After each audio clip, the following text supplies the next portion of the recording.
It's Gary Kayye, and we are with Randy. That's all you got to know. Everybody knows Randy. Remember the article I wrote, all the Randys in the industry? Randy's, You're one of the big ones. Gone. Unfortunately. But listen, Randy Pagnan, he's the founder, CEO, president, and chief bottle washer cook, whatever. Absolutely. And he's also Canadian from RP Visuals, and he's built an incredible business based on helping people with unique installations and solving problems, and also kind of driving sort of creative applications. Congratulations. Appreciate that. That's very flattering of you. That's the truth. Thank you.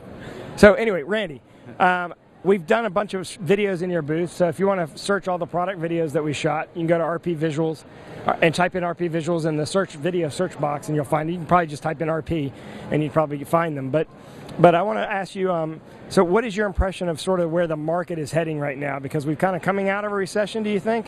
Well, from a business standpoint, no question. I think a lot of people had a soft first quarter in the world of AV. I don't know whether it's a recession that's an economic-based one or whether it's a display-based recession, but most of the people I talked to, first quarter wasn't kind to us. Seeing activity picking up now. Conversely, though, consultants are very busy. Consultants are slammed, which bodes us well into the future, right. 12 to 18 months. Yep, I agree with you. So it does take a while for those projects to actually hit the market.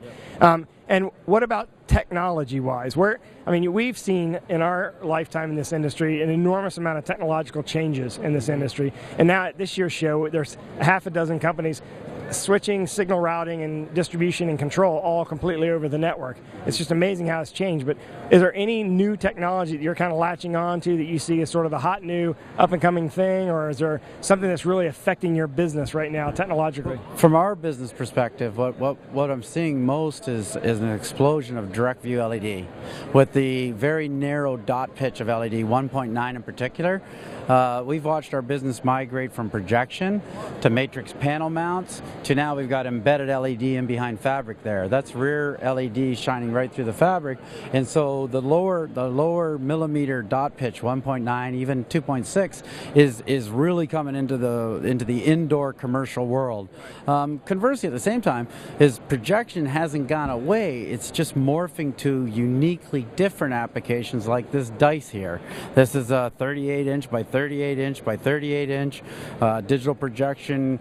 They use this for selling real estate in New York City, and it's cosmetically, architecturally, something you can't do with a flat panel or LED. So those kind of trends. And you can put a touch surface on something like this and make it interactive. It's so cheap than not having one, as Annabelle pointed out here. Well, interactivity is definitely the future, and I think everybody wants to be able to kind of collaborate with it. It's actually really interesting because your daughter, who's our video assistant here, Annabelle, back when we used to come to shows, Gary, if we walked up and we touched this, we get slapped. You get slapped. You don't touch displays. And it's so funny, we have a ton of interactivity touch in our booth. We sell interactive touch solutions. We sell near touch solutions, anything that's display-based type touch environments. And we have a multitude of touch in this booth. But this is the one cube that we didn't make touch, and that's the one that Annabelle wants to touch. But she's not alone, because we're on a main aisle here, and it's so funny because people walk up to this, and if it doesn't respond, it's kind of like, it's broken. There's no touch on it, okay?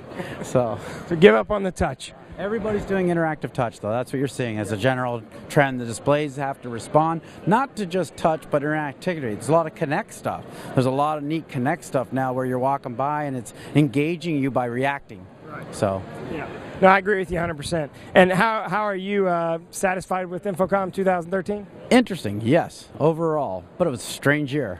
Being on the East Coast, Orlando, traditionally, we're a little bit down. But what we're seeing this year was the first day for a lot of manufacturers was a slower start. Second day, much busier. Right. And today, strong. Normally, most people are back on a plane. I don't know what you've seen, but today I found it a lot stronger, and still working on our booth here at 3:15. But fortunately, you're going to help me pack up this year? Yeah, sure. Okay, perfect. I'll be back here at 6 o'clock. Perfect. That's when the crates will be here. Okay. But in fact, our sources tell us that the show attendance is going to break an all-time record, so they're even going to beat the Vegas numbers this year. Well, you know that I'm off the board now, and I'm no longer involved, so I have no comment. But yeah, you can have a comment now. I really think that I think it's going to be a good year, especially in light of it being in Orlando. I think everyone's going to be overall pleased. Yep. Okay, so one last thing. It's time for you to climb on something. You usually climb on something. What are you going to climb on this time? What are you going to do? I got it. Ready? All right, here we go. Here we go. Oh! That's it. That's what happens when you get older. That's right. And we're both older. That's right. All right. Thanks, Randy. I appreciate it. Congratulations on your success. Congratulations on everything you've done and what you've accomplished through the years. I enjoy this every year. You guys do a great job. Yeah, well, thank you very much, and thanks for allowing us to come into your booth and do something like this. And we're going to make our way around the show even more, even though it's the very end of day 3. We're still going to find those little hidden gems that we haven't found yet. That's exactly right. So check out RP Visuals at rpvisuals.com.